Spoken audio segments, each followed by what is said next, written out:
नमस्कार, राज्यसभा टीवी के खास कार्यक्रम विशेष में आपका स्वागत है। मैं हूं दीपक डोभाल। 6 दिसंबर की तारीख भारतीय इतिहास में कई मायनों में यादगार है। कोई 2.5 दशक पहले अयोध्या में बाबरी का विवादित ढांचा गिराया गया, जिसने भारतीय राजनीति और समाज की दिशा और दशा को ही गहरे हद तक प्रभावित किया। लेकिन 60 साल पहले इसी दिन आधुनिक भारत की एक ऐसी शख्सियत ने दुनिया को अलविदा कहा, जिनके विचारों की आँच हम आज भी उसी शिद्दत से महसूस करते हैं। जी हाँ, हम बात कर रहे हैं डॉक्टर भीमराव अंबेडकर की। भारतीय लोकतंत्र को जिस मौजूदा स्वरूप में आज हम देख रहे हैं, उनकी नींव रखने और समान नागरिक अधिकार को लागू कराने में उनका सबसे बड़ा हाथ है। बदलते वक्त के साथ साथ अंबेडकर के विचारों की सान लगातार पैनी होती जा रही है। जातिवाद और सांप्रदायिकता के खिलाफ कोई भी संघर्ष उन्हें याद किए बगैर आज मुमकिन नजर नहीं आता। लिहाजा मामले चाहे बाबरी का हो या फिर उसके बाद पैदा हुए हालात का, अंबेडकर लगातार हमारे बीच मजबूत दस्तक देते रहे हैं। विशेष में आज हम अंबेडकर के विचारों और उनके जीवन के बारे में बताएंगे। तो शुरू करते हैं आज का विशेष।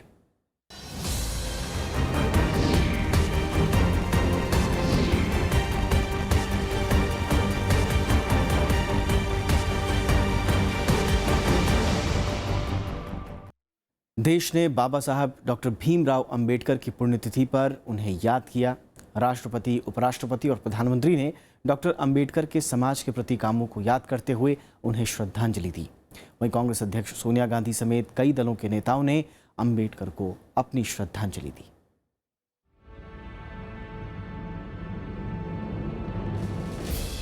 संविधान के निर्माता कहे जाने वाले डॉक्टर भीमराव अंबेडकर की पुण्यतिथि पर पूरे देश ने उन्हें याद किया। डॉक्टर अंबेडकर के 61वें परिनिर्वाण के मौके पर देश भर में बाबा साहेब को श्रद्धांजलि दी गई। संसद भवन परिसर में उनकी प्रतिमा पर राष्ट्रपति प्रणब मुखर्जी, उपराष्ट्रपति मोहम्मद हामिद अंसारी, प्रधानमंत्री नरेंद्र मोदी, लोकसभा अध्यक्ष सुमित्रा महाजन समेत कई केंद्रीय मंत्रियों और नेताओं ने पुष्प अर्पित किए। इस मौके पर प्रधानमंत्री नरेंद्र मोदी ने ट्वीट कर डॉक्टर अंबेडकर को याद किया। उन्होंने कहा कि बाबा साहेब अंबेडकर के निर्वाण दिवस पर मैं उन्हें नमन करता हूं। राष्ट्र को समर्पित उनकी सेवा के लिए देश हमेशा उनका आभारी रहेगा। इस मौके पर कांग्रेस अध्यक्ष सोनिया गांधी ने भी भीमराव अंबेडकर को याद किया। उन्होंने कहा कि सामाजिक न्याय और समानता के लिए अंबेडकरवादी विचार एकता और सामाजिक न्याय के लिए शक्तिशाली हथियार है। उनके जीवन और संघर्ष ने स्वतंत्र भारत के भाग्य को आकार दिया। कांग्रेस उपाध्यक्ष राहुल गांधी ने भी इस मौके पर किए ट्वीट में अंबेडकर के विचारों की अहमियत पर जोर दिया। उन्होंने ट्वीट किया कि इंसान नश्वर है, विचार हमेशा जीवित रहते हैं। जैसे पौधे को पानी की जरूरत होती है, वैसे ही विचारों को प्रसार की जरूरत होती है, वरना दोनों मुरझा जाते हैं। दिल्ली के मुख्यमंत्री अरविंद केजरीवाल ने भी बाबा साहेब को याद करते हुए ट्वीट किया कि आज हम अपने समय के सबसे महान भारतीयों में से एक बाबा साहेब भीमराव अंबेडकर को याद कर रहे हैं। उन्होंने अपने पूरे जीवन में वंचितों के लिए काम किया।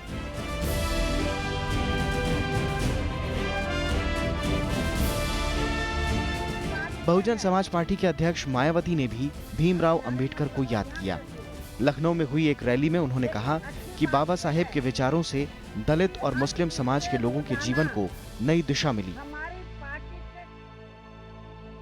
ऐसी गैर बराबरी वाली सामाजिक व जातिवादी व्यवस्था से संघर्ष करके बाबा साहब डॉक्टर अंबेडकर ने सबसे पहले अपने आप को इस लायक बनाया, इस काबिल बनाया कि वे अपने इन सभी बहुसंख्यक लोगों को इस गुलामी भरी जिंदगी से निजात दिला सके।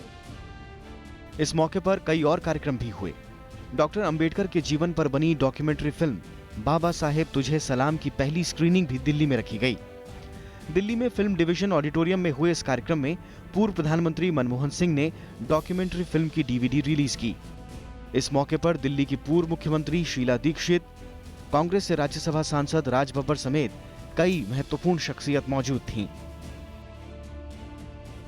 वहीं केंद्रीय जल संसाधन, नदी विकास और गंगा संरक्षण मंत्री उमा भारती ने जल संसाधन प्रबंधन के क्षेत्र में डॉक्टर भीमराव अंबेडकर के योगदान को याद करते हुए घोषणा की कि डॉक्टर अंबेडकर के जन्म दिवस यानी 14 अप्रैल को जल दिवस के तौर पर मनाया जाएगा।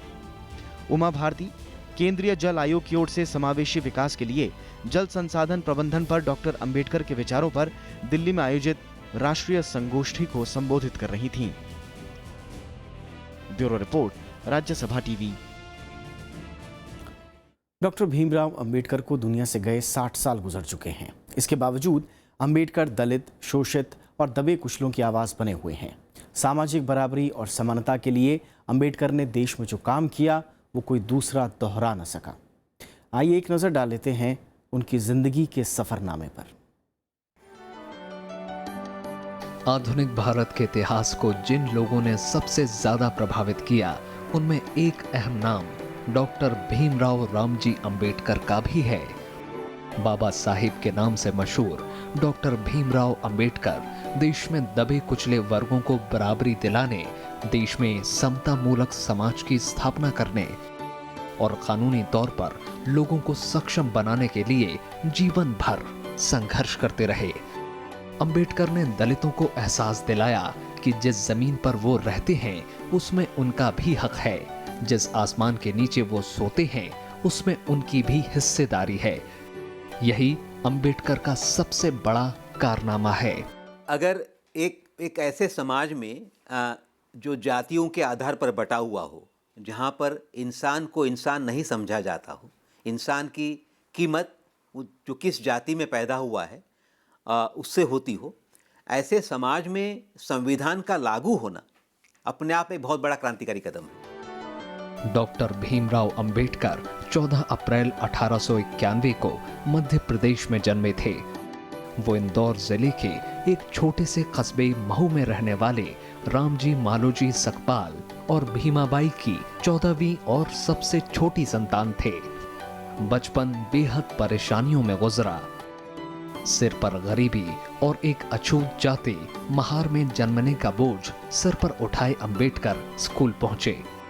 अपने भाइयों और बहनों में केवल अंबेडकर ही स्कूल की परीक्षा में सफल हुए और उन्होंने बड़े स्कूल में दाखिला पाया। अंबेडकर मुंबई के government high school Elphinstone road के पहले दलित छात्र थे। जो भीमराव अंबेडकर का चरित्र है उसके बहुत सारे पहलू हैं। अगर आप एक पूरा कोलाज बनाएं तो कम से कम आपको 25-30 चेहरे नज़र आते हैं। वो अपने समय के सबसे बड़े विद्वान थे, एंथ्रोपोलॉजी के विद्वान थे, सोशियोलॉजी वो जानते थे, इकोनॉमिक्स में उन्होंने पीएचडी की। इसके अलावा वो संविधान निर्माता थे। बाबा साहिब ने 1907 में मैट्रिक परीक्षा पास की। इसके बाद वो बंबई विश्वविद्यालय पहुंचे और भारत के किसी भी कॉलेज में दाखिला पाने वाले वो पहले व्यक्ति थे जिस पर अछूत होने का तमगा लगा हुआ था। इस दौरान उनकी जिंदगी में दुत्कार, जातीय अपमान और जिंदा रहने की जद्दोजहद के सिवा कुछ नहीं था। पढ़ाई में तेज होने के बावजूद उन्हें स्कूल में कभी दूसरे बच्चों के बराबर नहीं समझा गया। दूसरे अछूत बच्चों की तरह क्लास में अलग बिठाया जाता।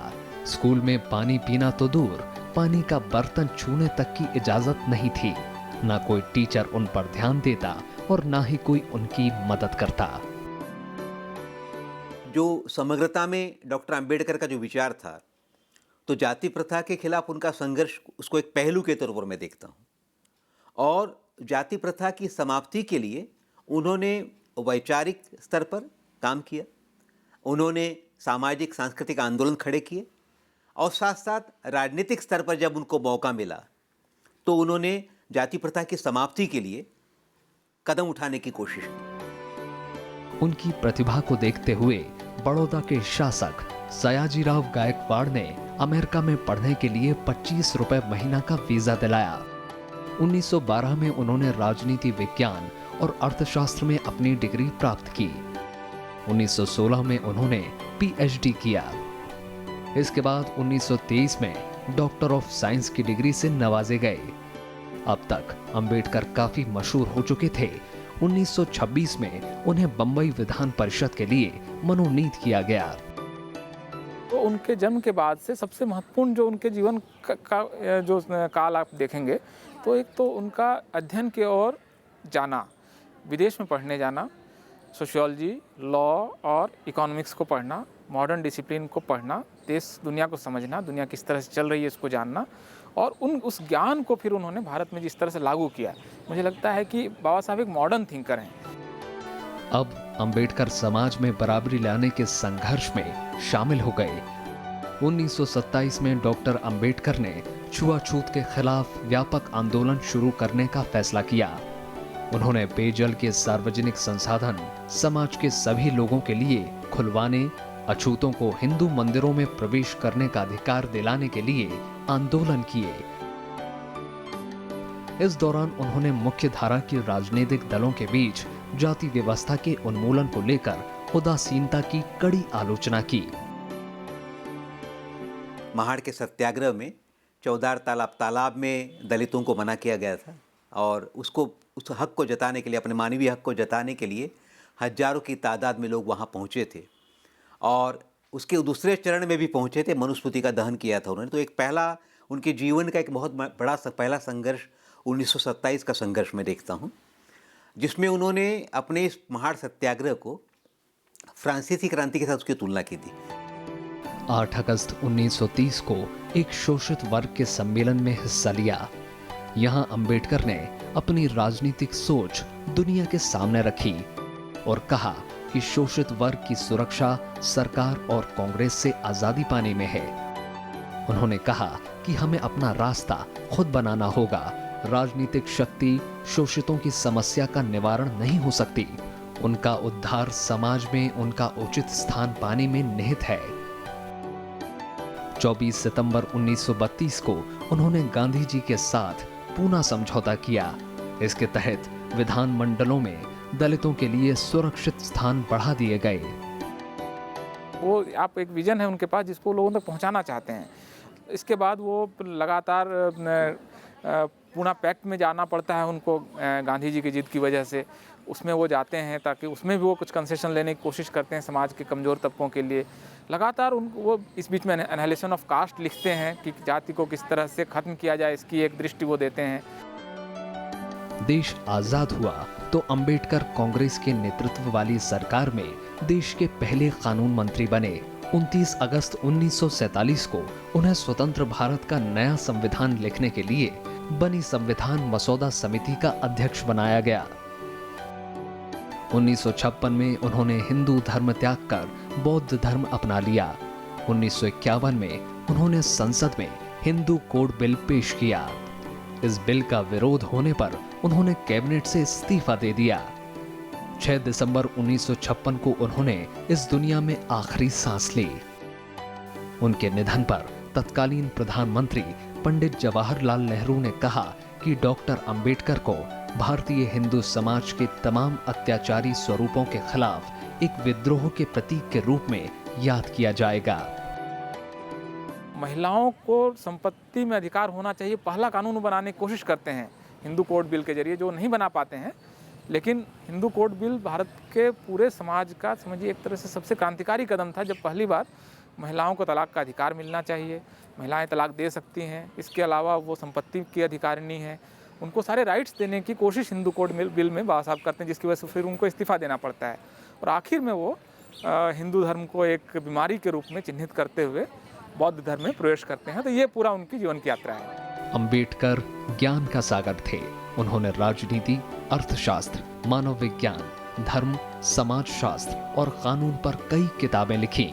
उन्होंने दलित समाज से कहा कि शिक्षित बनो, संगठित रहो, संघर्ष करो। 1990 में उन्हें मरणोपरांत भारत रत्न से सम्मानित किया गया। 2012 में हुए एक टीवी सर्वे में उन्हें महानतम भारतीय चुना गया। अंबेडकर अब हमारे बीच नहीं है, लेकिन उनके आदर्श और शिक्षाएं देश की आने वाली पीढ़ियों को लाभान्वित करते रहेंगे। अन्नू दीवान के साथ जैगम मुर्तजा, राज्यसभा टीवी। 1947 में जब देश आज़ाद हुआ तो आने वाले दिनों में ये मुल्क किस दिशा में आगे बढ़ेगा, ये बड़ी चिंता की बात थी। इस बात पर पूरी सहमति थी कि देश में शासन का जो ढांचा है वो लोकतांत्रिक होगा, लेकिन ये लोकतंत्र दरअसल होगा किस तरह का और पूरा देश किस करवट बैठेगा, ये तय करना आसान नहीं था। ना ही संविधान तैयार करना आसान था और ना ही संविधान के मुताबिक देश को आगे बढ़ाना। ऐसे में आइए जानते हैं कि अंबेडकर ने किस तरह से देश की कल्पना की। Long years ago, we made a tryst with destiny, and now the time comes when we shall redeem our pledge. ये वो यादगार तस्वीरें हैं जब भारत अंग्रेजी हुकूमत से आजाद हुआ था। India will awake to life and freedom. पूरा देश जश्न में डूबा था, लेकिन नीति निर्माताओं के लिए ये बेहद भाग-दौड़ वाले दिन थे।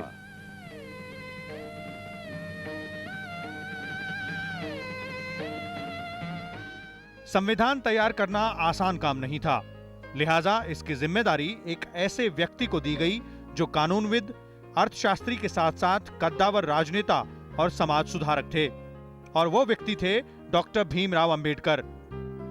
29 अगस्त 1947 को उन्हें संविधान मसौदा समिति का अध्यक्ष बनाया गया। 2 साल की अथक मेहनत के बाद आखिरकार संविधान तैयार हुआ और 29 नवंबर 1949 को संविधान सभा ने इसे मंजूरी दी। अंबेडकर ने इस दौरान आधुनिक लोकतंत्र के मूल्यों को भारत में लागू करने की कोशिश की।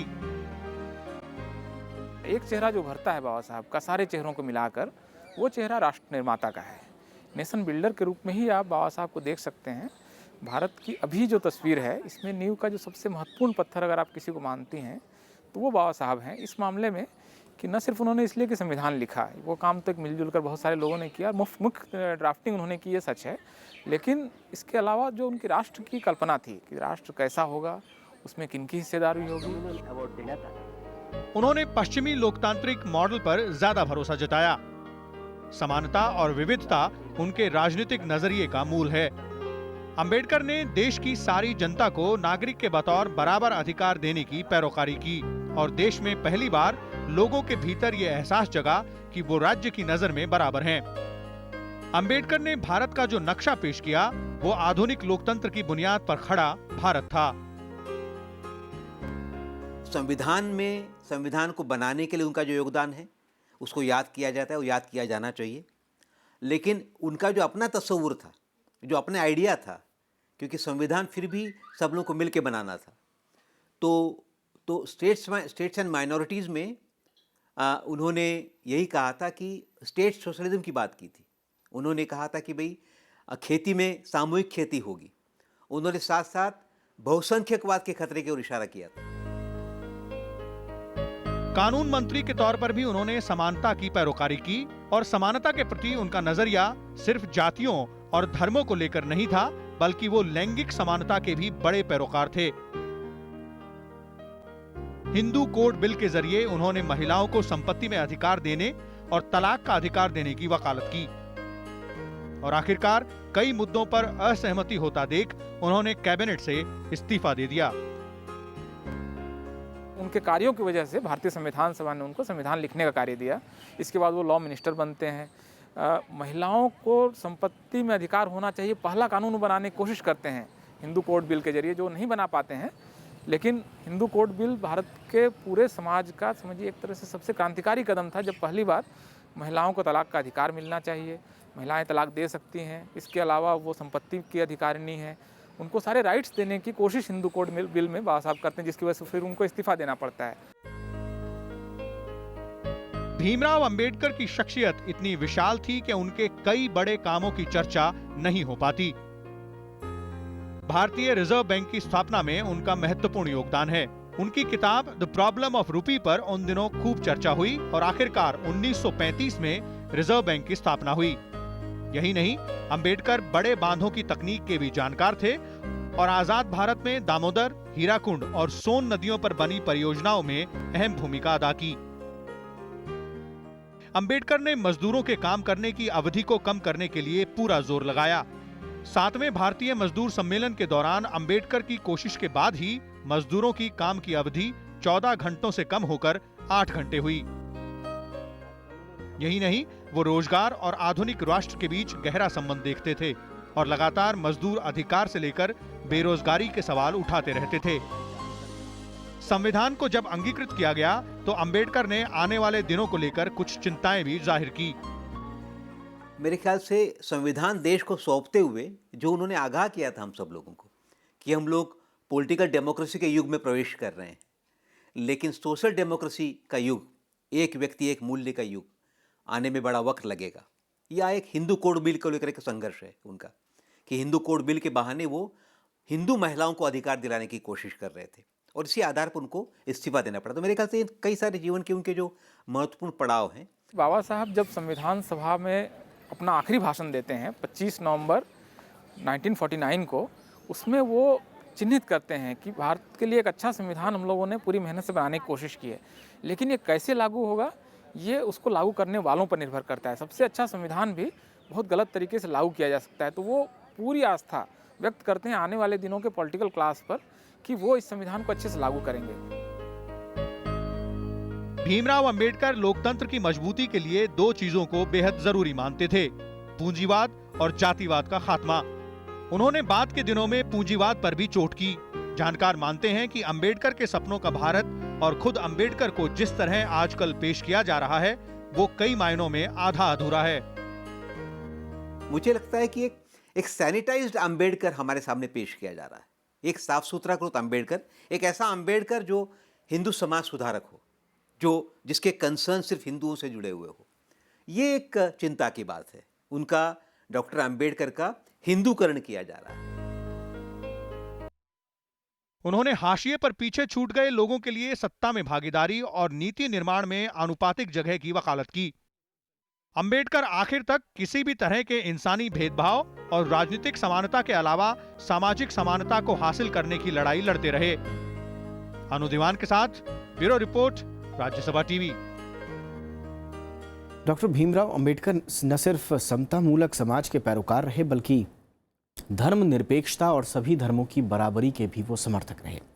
हालांकि वो ब्राह्मणवादी व्यवस्था से विद्रोह करते हैं, लेकिन इसकी बड़ी वजह सामाजिक न्याय है। जाते जाते आपको अंबेडकर के जीवन के इस पहलू के साथ छोड़े जा रहे हैं। हमें इजाजत दीजिए। नमस्कार। डॉक्टर भीमराव अंबेडकर भारत में सामाजिक एकता, समरसता और धर्मनिरपेक्षता के बड़े पैरोकार माने जाते हैं। जातीय व्यवस्था की बुराइयां झेलकर बड़े हुए अंबेडकर आजीवन लोगों को इन बुराइयों से मुक्ति दिलाने के लिए संघर्ष करते रहे। डॉक्टर अंबेडकर ने हिंदू धर्म में ब्राह्मणवाद का विरोध किया, साथ ही दूसरे धर्मों की कट्टरता को देश के लिए खतरा बताया। वो देश में दलित और दूसरे अल्पसंख्यक समूहों की परेशानियों में समानताएं देखते थे और अक्सर साझा संघर्ष की बात भी कहते थे। भारतीय समाज में जो दो सबसे पीछे रह गए समुदाय हैं, जो सबसे पीड़ित समुदाय हैं, वो दलित और मुस्लिम हैं। इन दोनों ने भारतीय समाज का सबसे ज़्यादा दुख दर्द कम से कम पिछले 60-70 साल में झेला है। तो इनके बीच मुझे लगता है कि एक दर्द का रिश्ता है। तो दर्द का रिश्ता जो है बाकी सारे रिश्तों से मजबूत होता है। जो शेयर्ड सॉरो है, जो साझा गम है, वो जोड़ता है। तो अगर इन दो समुदायों के बीच में एक एकता बनती है, जो राष्ट्रीय एकता के साथ अगर इसका कोई जुड़ाव होता है, तो मुझे लगता है कि शुभ है। भारत में जातीय व्यवस्था की बुराइयों पर डॉक्टर अंबेडकर का मानना था कि बेकसूरों पर बेरहमी और अत्याचारों को रोकना ही दलितों की मूल समस्या है। डॉक्टर अंबेडकर ने जातीय व्यवस्था के विरोध में हिंदू धर्म त्याग कर बौद्ध धर्म अपनाया। उन्होंने कहा कि यह परिवर्तन मैं किसी भौतिक लाभ के लिए नहीं कर रहा हूँ। मैं अगर अछूत भी बना हूँ तो भी ऐसी कोई उपलब्धि नहीं है जो मैं प्राप्त नहीं कर सकता। मैं केवल अपने आध्यात्मिक नजरिए के कारण धर्म परिवर्तन कर रहा हूँ। आज की तारीख में जो चिंता मुझे जो दिख रही, सता रही है, जुबानी तौर पर हम लोग डॉक्टर अंबेडकर के विचारों का स्वीकार करते दिख रहे हैं, लेकिन ज़मीनी स्तर पर अंबेडकर के विचारों को अधिकाधिक खोखला करने की कोशिश, अंबेडकर के कंसर्न्स को हाशिए पर डालने की कोशिश हो रही है। सामाजिक बराबरी की पैरवी करते हुए बाबा साहब ने कहा कि मूल रूप से पशु और मनुष्य में यही विशेष अंतर है कि पशु अपने विकास की बात नहीं सोच सकता, मनुष्य सोच सकता है और अपना विकास कर सकता है। अंबेडकर सामाजिक बराबरी के साथ साथ राष्ट्रीयता, धर्मनिरपेक्षता और सामाजिक न्याय के सिद्धांतों की पैरवी करते रहे, लेकिन इसके साथ ही उन्होंने अंध राष्ट्रवाद, बहुसंख्यकवाद और धार्मिक राष्ट्र के खतरों से आगाह भी किया। अंबेडकर ने कहा कि धर्म नहीं बल्कि मानवीयता और बराबरी राष्ट्र की बुनियाद है। जैगम मुर्तजा के साथ अनु दीवान, राज्यसभा टीवी।